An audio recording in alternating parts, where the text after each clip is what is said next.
Hello everyone, जय हिंद सभी को। कैसे हैं आप सब? आई होप सब बढ़िया होंगे। ठीक, तो आज मैं उपस्थित हूँ आप लोगों के समक्ष एक बहुत ही प्यारी सी कविता। यह जो कविता है यह नागार्जुन द्वारा रचित है। कविता का नाम है सिंदूर तिलकित भाल। यह कविता नागार्जुन जी ने तब लिखा था जब वे प्रवास काल में थे, अर्थात अपने गांव में नहीं थे, वे बाहर थे। वैसे भी नागार्जुन जी को घुमक्कड़ प्रवृत्ति का व्यक्ति माना जाता है। तो आइए आज हम इस कविता की सप्रसंग व्याख्या करेंगे। मैं पहले कविता पढ़ूंगी, फिर बाद में उसका पूरा अच्छी तरह से व्याख्या कर दूंगी। ठीक, तो चलिए शुरू करते हैं। कविता इस प्रकार है। घोर निर्जन में परिस्थिति ने दिया है डाल, याद आता तुम्हारा सिंदूर तिलकित भाल। कौन है वह व्यक्ति जिसको चाहिए न समाज? कौन है वह एक जिसको नहीं पड़ता दूसरे से काज? चाहिए किसको नहीं सहयोग, चाहिए किसको नहीं सहवास? कोई चाहेगा कि उसका शून्य से टकराए या उच्छ्वास? ये जो कविता है, इस कविता में घोर शब्द का अर्थ है गंभीर, सिंदूर तिलकित भाल का अर्थ है सिंदूर से तिलक किया गया माथा, और सहवास का अर्थ है साथ, उच्छ्वास का अर्थ है सांस का चलना। प्रस्तुत कविता में कवि नागार्जुन स्मृति बिंब के माध्यम से अपने गांव तरौनी का जीवन और परिवेश की छवि हमारे समक्ष प्रस्तुत करते हुए बताते हैं कि जब वे धनोपार्जन अथवा भ्रमण हेतु गांव छोड़कर प्रदेश जाते हैं, तब उन्हें अपनी पत्नी की सिंदूर से तिलक किया गया भाल स्मरण हो आती है, जो कवि को घोर निर्जन परिस्थिति में डाल देती है। कवि अपनी पत्नी से कहते हैं कि कौन ऐसा व्यक्ति है जिसे समाज की आवश्यकता नहीं पड़ती? कौन ऐसा व्यक्ति है जिसे सहयोग व साथ की आवश्यकता नहीं पड़ती? कोई भी व्यक्ति समाज, सहयोग व साथ के बगैर अकेला रह जाता है। समाज के सभी व्यक्ति एक दूसरे से बंधे हुए हैं, क्योंकि कोई भी व्यक्ति अकेला रहना पसंद नहीं करता है। कौन चाहेगा कि उसका उच्छ्वास शून्य से टकराए? अब हम कविता के अगले खंड को पढ़ेंगे। हो गया हूँ मैं नहीं पाषाण, जिसको डाल दे कोई कहीं भी, करेगा वह कभी कुछ न विरोध, करेगा वह कुछ नहीं अनुरोध। वेदना ही नहीं उसके पास, फिर उठेगा कहाँ से निश्वास। मैं ना साधारण सचेतन जंतु, यहाँ हाँ ना किंतु और परंतु, यहाँ हर्ष विषाद चिंता क्रोध, यहाँ है सुख दुख का अवबोध, यहाँ है अप्रत्यक्ष और अनुमान, यहाँ स्मृति विस्मृति के सभी के स्थान। तभी तो तुम याद आती प्राण, हो गया हूँ मैं नहीं पाषाण। प्रस्तुत काव्यांश में कवि नागार्जुन अपने संवेदनाओं को प्रकट करते हुए कहते हैं कि मेरे अंदर भी संवेदना निवास करती है। मैं पत्थर नहीं हो गया हूँ और ना ही मैं निरर्थक वस्तु हूँ जो तुम लोग मुझे यत्र तत्र कहीं भी डाल दो। मेरे अंदर भी संवेदना की भावना निहित है, इसलिए मैं कदापि मूक दर्शक बनकर नहीं रह सकता। चूँकि मैं भी सारी चीज़ों को देख सकता हूँ और अनुभव भी कर सकता हूँ, मैं बेकार पत्थर नहीं बल्कि बाकी मनुष्यों की तरह संवेदनशील हूँ। अतः मैं भी प्रत्येक परिस्थिति का अनुरोध विरोध कर सकता हूँ। मेरे अंदर भी हर्ष विषाद चिंता क्रोध सुख दुख प्रत्यक्ष, अनुमान, स्मृति, विस्मृति आदि सभी मानविक संवेदनात्मक शक्ति मेरे अंदर निहित है।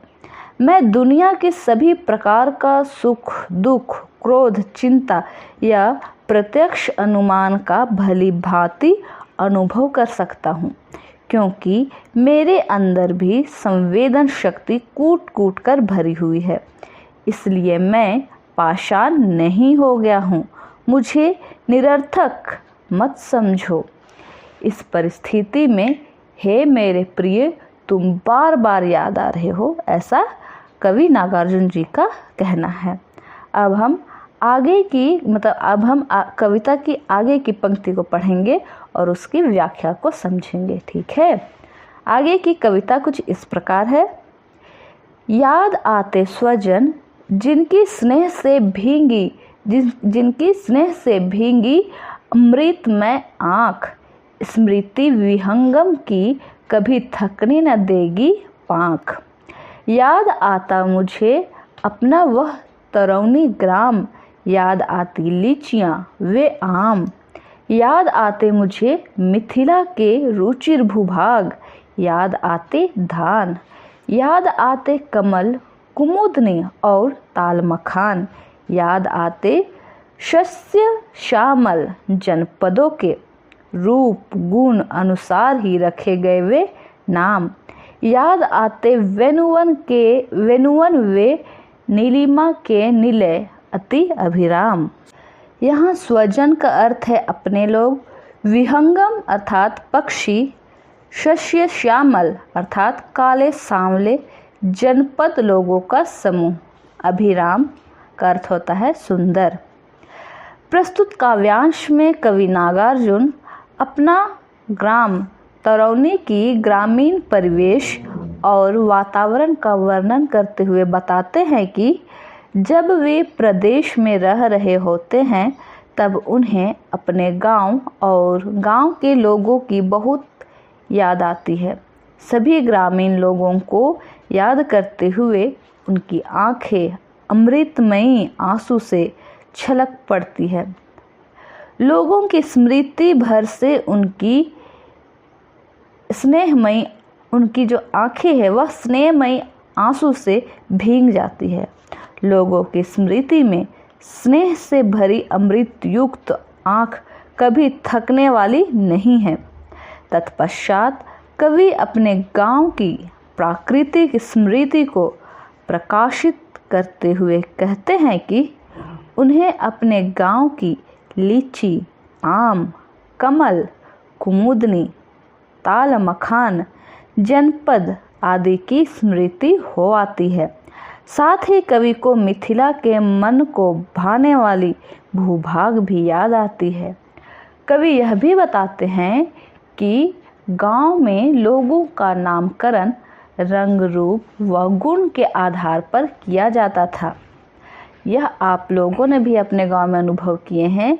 जैसे कि यदि कोई बहुत गोरा बच्चा होता है या बहुत ज़्यादा गोरा व्यक्ति होता है तो उसे गांव के लोग कहते हैं कि ए चरकू।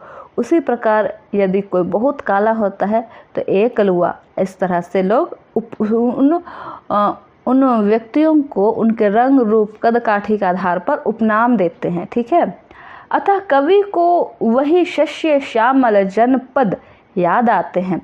साथ ही कवि को वेणुवन की सुंदर नीली गाय भी याद आती है।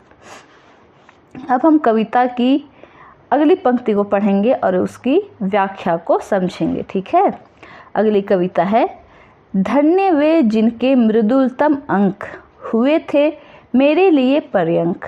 धन्य वे जिनकी उपज के भाग अन्न, पानी और भाजी साग, फूल, फल और कंदमूल, अनेक विध मधु मास। विपुल उनका ऋण सधा सकता ना मैं दशमांश। ओह यद्यपि पड़ गया हूँ दूर उनसे आज, हृदय से पर आ रही आवाज। धन्य वे जन वही धन्य समाज, यहाँ भी तो हूँ ना मैं असहाय। यहाँ भी है व्यक्ति और समुदाय, किंतु जीवन भर रहूं फिर भी प्रवासी ही कहेंगे हाय। यहाँ जो मृदुलतम शब्द है इसका अर्थ होता है मीठा, और पर्यंक का अर्थ है खिलना, दशमांश का अर्थ है 10वें भाग, मधुमास का अर्थ है सावन। प्रस्तुत कविता में कवि को अपने गांव में बचपन से बिताया गया एक एक पल याद आता है, और इसके साथ ही कवि उन लोगों को धन्य भी मानते हैं जिन्होंने कवि को बचपन से ही अपनी गोद में खिलाया करते थे। ठीक, कवि अपने गांव की प्रकृति को भी धन्य मानते हैं जिनका उपज खाकर कवि बड़े हुए। कवि अपने उस मृदुलतम अंक को कभी नहीं भूल सकते हैं। वे स्वीकार करते हैं कि प्रकृति के अंचल की समस्त उपज, अन्न, पानी, भाजी, साग, फूल, फल, मधुमास, कंदमूल आदि का आजीवन ऋणी बने रहेंगे। कवि कहते हैं कि वे इस ऋण का 10वें अंश भी नहीं चुका पाएंगे। इसलिए कवि को खेद है कि वह अपने गांव से दूर है, परंतु कवि के हृदय से एक आवाज़ आ रही है, वे लोग धन्य हैं और वह समाज भी धन्य है। इसके पश्चात कवि शहर की जीवन शैली का विश्लेषण करते हुए बताते हैं कि यहाँ भी व्यक्ति व समाज हैं और व्यक्ति और समाज भी है, तब भी मैं असहाय नहीं हूँ। यहाँ भी विभिन्न प्रकार के लोग हैं, इसलिए मैं यहाँ भी जीवन भर रह सकता हूँ, परंतु गांव के लोग आजीवन मुझे प्रवासी ही कहेंगे। मैं अपने गांव के लिए प्रवासी बन जाऊंगा। कवि को इस बात की भी पीड़ा होती है कि प्रदेश में रहने पर लोग उसे गांव का निवासी के बजाय प्रवासी ही कहेंगे, भले वह अपने गांव से कितना भी अधिक प्रेम क्यों ना करता हो। कविता की अगली पंक्ति कुछ इस प्रकार है।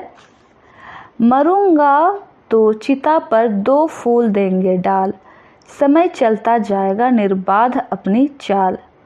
सुनोगी तुम तो उठेगी हूँक, मैं रहूँगा सामने यानी कि तस्वीर में परमुख। सांध्या नभ में पश्चिमात समान, लालिमा का जब करुण आख्यान सुना करता हूँ, सुमुखी उस काल, याद आता तुम्हारा सिंदूर तिलकित भाल। ये जो प्रस्तुत काव्यांश है, इस काव्यांश में कवि अपनी पत्नी और शहर के लोगों का वर्णन करते हुए बताते हैं कि जब उनकी अंतिम घड़ी आएगी और वे मृत्यु की शैया पर होंगे, तब शहर के लोग उनकी चिता का अंतिम संस्कार करने के बजाय चिता पर 2 फूल डाल देंगे। इस प्रकार निर्बाध रूप से अपनी चाल चलता रहेगा। कौन? तो समय। इस प्रकार समय निर्बाध रूप से अपनी चाल चलता रहेगा। किसी के मरने से तो समय नहीं रुक सकता है ना, समय को तो चलना है और वह निरंतर चलता ही रहेगा।